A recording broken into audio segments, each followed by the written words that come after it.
What is the difference between dual and duet audiobooks? Let me tell you.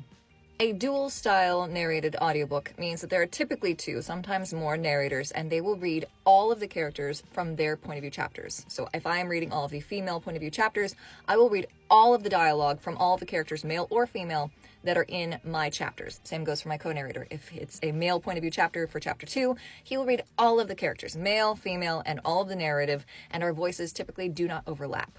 Duet style narration is typically two or more narrators that are reading all of the dialogue of their character, regardless of whose point of view chapter it is. So I will read all of the female dialogue in every chapter, no matter who's reading the narrative. So that's when you have the voices overlaid each other, so it sounds like we're in the same room having a real conversation. Sometimes we're actually doing that live online, and we're having a conversation, recording our lines back to back. Very rarely, we are actually in a studio together and we're working with a live director or live engineer, and we are actually going back and forth and having that conversation in person. More often than not, we're both working different times of the day, different weeks of the year, different months of the year, and recording our lines from our dialogue, from our scenes separately, and then we have an engineer splice those together. So it sounds like the conversation is flowing and everyone is in the same room and it's all really happening, but that's the magic of duet narration.